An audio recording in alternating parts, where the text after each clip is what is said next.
서기 18년 고구려 2대 왕 유리왕이 사망하자 유리왕의 셋째 아들 무율이 왕위에 올랐습니다. 그가 바로 고구려의 3대 왕 대무신왕입니다. 삼국사기에 따르면 이때 무율의 나이는 14살이었습니다. 물론 실제로는 이보다는 나이가 많았을 것으로 추정됩니다. 무율이 고구려군을 이끌고 학반영에서 고구려에 침입하는 부여군을 격파한 것은 그가 제위에 오르기 5년 전인데, 그렇다면 무율은 10살이 채 되지 않은 나이에 군을 지휘한 것이 되기 때문입니다. 따라서 왕위에 올랐을 때 무율은 적어도 20살 정도는 되었다고 보는 것이 합리적일 것입니다.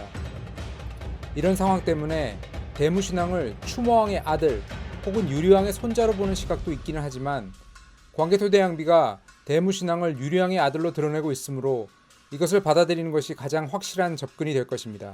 대무신왕이 왕위에 올랐을 때 고구려를 둘러싼 형세는 매우 어려웠습니다. 대무신왕 3년인 서기 20년, 오랫동안 부여를 통치하며 고구려를 괴롭히던 대소왕이 다시 한번 사신을 보내왔습니다. 대소왕은 머리가 하나에 몸이 둘인 붉은 까마귀를 보냈다고 하는데, 이것은 은유적인 표현으로 고구려가 부여에 복속해야 한다는 의사를 전달했을 것입니다. 대소왕의 협박이 있은 다음 해인 서기 21년 겨울, 대무신왕은 군대를 일으켜 부여를 공격하였습니다. 삼국사기에는 이때 대무신왕이 스스로 열을 내는 솥을 얻게 되거나 하늘에서 병장기가 내려오는 등 여러가지 기이한 일들이 기록되어 있습니다. 이는 대무신왕이 바로 부여를 공격하지 않고 군량미를 준비하거나 군대를 조련하는 등 혹독한 겨울에 진군하는 대신 국경에서 본격적인 전투를 준비했다는 것을 암시하는 것으로 보입니다. 그리고 해를 넘겨 이듬해 서기 22년 봄이 되자 대무신왕은 부여의 남쪽을 공격하게 되고, 부여의 대소왕이 친히 군대를 이끌고 고구려군을 막으러 내려오면서 두 나라는 국운을 건 전쟁을 벌이게 되었습니다. 여기서 잠시 삼국사기에 반복적으로 등장하는 대소왕이라는 인물에 대해 알아볼 필요가 있습니다.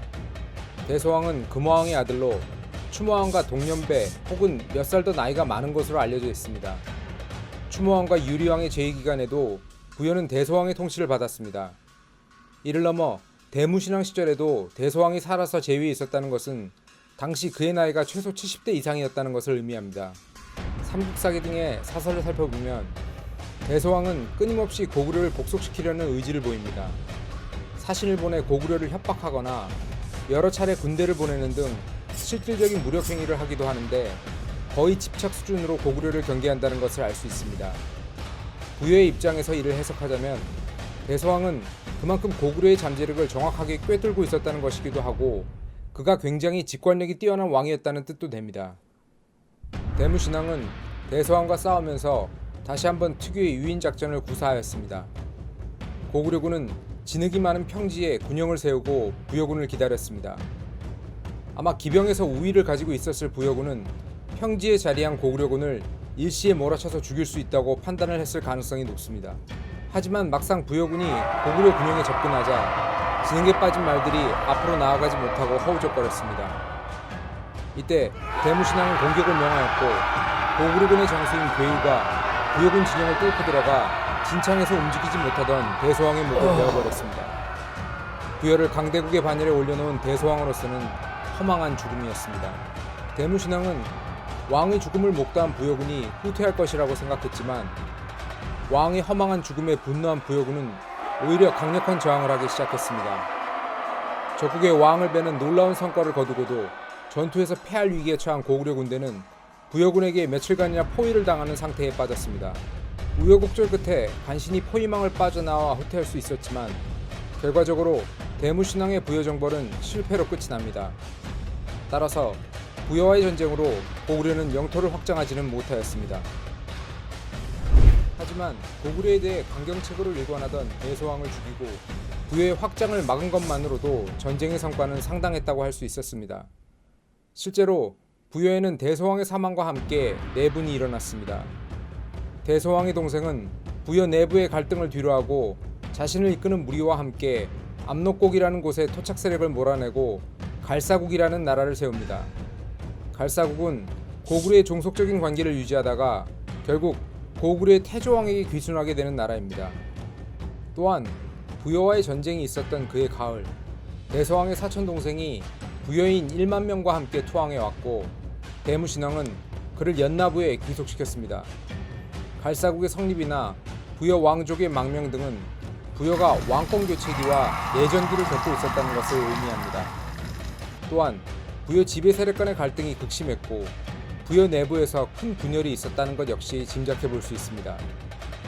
만주의 최강자였던 부여의 압박에서 자유로워진 고구려는 이후 본격적인 영토 확장을 시작했습니다. 병력을 정비한 대무신앙은 제위 9년인 서기 26년 개마국을 정벌했고 이 위세에 놀란 구다국이 항복해오자 복속시켰습니다. 특히 구다국이 항복해왔다는 것은 고구려의 위세에 눌린 주변 정치 세력들이 싸우기를 포기하고 이제 고구려는 외교적 협박이라는 부여와 유사한 방식으로 세력을 과시할 수 있는 위상을 지니게 되었다는 것을 알 수 있습니다. 서기 28년 후한의 요동태수가 고구려를 공격해 위나암성을 포위했습니다. 대신인 을두지는 상대적으로 군사력이 약한 고구려가 한나라와 전면전을 택하기보다는 병력을 후퇴시켜 한 곳으로 모아 농성을 하며 적이 물러갈 때를 기다리는 것이 효과적인 전략이라고 제안했습니다. 대무신앙은 이를 수용하여 위나암성에 병력을 모아 농성을 시작했고 실제로 수십일 동안 포위망을 풀지 않던 한나라군은 고구려군이 예상외로 농성에 잘 준비되어 있는 것을 확인하고 을두지의 예상대로 군을 철수시켰습니다. 비록 한나라의 침입을 격퇴하였지만 이처럼 한나라와 무력 충돌을 계속하는 것은 선대 유리왕 시기의 불리한 외교 정세를 계속 이어나가는 것이었기 때문에 대무신앙은 한나라와 평화적인 관계 정립에 나섰습니다. 서기 32년 대무신앙은 한나라의 사신을 파견해 조공을 바쳤고 고구려는 한나라와 평화적인 외교 관계를 맺게 되었습니다. 흥미로운 것은 같은 해에 고구려가 최리가 다스리는 낙랑의 항복을 받았다는 기사가 등장한다는 것입니다. 이에 대해서는 다양한 해석이 가능하지만 최리의 낙랑을 한 4군 중에 하나인 낙랑군을 지칭하는 것으로 이해한다면 다음과 같은 결론을 내릴 수 있습니다. 즉 고구려가 한나라와 평화관계를 맺은 후 비슷한 시기에 낙랑을 공격했다는 것은 낙랑이 후한의 통제를 받지 않는, 다시 말해 일종의 독립국가 같은 지위를 누리고 있었다는 것입니다. 최리의 낙랑을 정벌할 때 가장 큰 공을 세운 이는 대무신앙의 태자인 호동이었습니다. 호동은 설화에 등장하는 것처럼 뛰어난 무용으로 최리의 사위가 되었습니다. 호동은 아내인 최리의 딸에게 아버지를 배신할 것을 강요하여 낙랑의 비상방비 체제를 상징하는 자명고와 뿔피리를 파괴하도록 하였습니다. 고구려는 이처럼 낙랑을 무너뜨렸고 호동은 낙랑 정벌의 최대 공신이 되었습니다. 하지만 그의 정치적 성장은 대무신앙의 왕권을 위협하는 새로운 세력이 등장했다는 뜻이기도 했습니다. 호동은 낙랑 정벌의 영웅일 뿐만 아니라 그의 어머니는 부여계가 세운 갈사국왕의 손녀로 그 정치적 배경 역시 흠잡을 것이 없었습니다. 삼국사기에 따르면 호동의 계비는 호동이 자신을 겁탈하려 했다는 모함을 했고 대무신앙은 호동에게 자결을 명하였습니다. 이 사건은 선대 유리왕이 아들인 해명태자에게 자결을 명한 사건과 놀랄 정도로 닮아 있습니다. 이와 같이 비슷한 비극이 반복되었다는 것은 국왕의 무용이 지도력의 척도가 되는 고구려에서 국왕들은 자신 이외에 무용이 뛰어난 리더가 등장하는 것을 극도로 경계했다는 것을 의미하기도 합니다. 대무신앙 20년인 서기 37년 삼국사기에는 고구려가 낙랑을 멸망시켰다는 기록이 나옵니다. 이 기록을 그대로 받아들인다면 고구려는 기존에 빼앗았던 낙랑의 땅에 더해 남아있던 낙랑의 영역까지 합병하였고 고구려의 영역은 매우 크게 확장되었습니다. 물론 여기서 말하는 최리, 낙랑, 낙랑국 등등의 명칭이 동일한 대상을 가르치지 않는다는 해석도 있기에 논쟁의 여지는 남아있습니다. 게다가 대무신앙이 확장한 낙랑의 영역을 고구려는 고작 7년 만에 다시 잃어버리게 됩니다. 후한의 창업군주인 광무제는 서기 44년 고구려를 공격해 고구려는 청천강으로 알려진 살수 이북으로 다시 영역이 줄어들게 되었습니다. 이 사건 역시 사서간의 기록이 엇갈려 정확한 시기에 대해서는 논쟁이 이어지고 있지만 대체적으로 고구려가 낙랑의 영역을 병합하려 시도했다가 한나라의 이를 다시 금방 빼앗겼다는 이야기로 요약할 수 있습니다.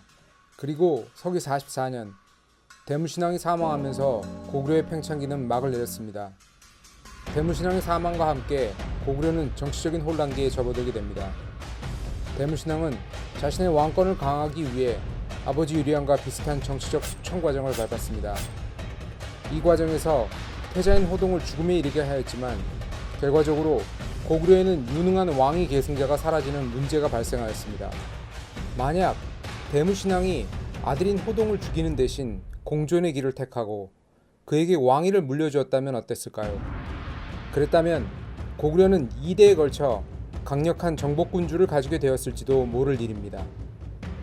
이런 면에서 대무신앙의 결정은 명백한 오판이라 할 수 있습니다. 이어지는 에피소드에서는 이런 대무신앙의 잘못된 결정이 어떤 결과를 가져왔는지를 살펴보려 합니다. 한국 고대사를 살펴보는 역사 프로젝트는 이후에도 계속 이어질 예정입니다.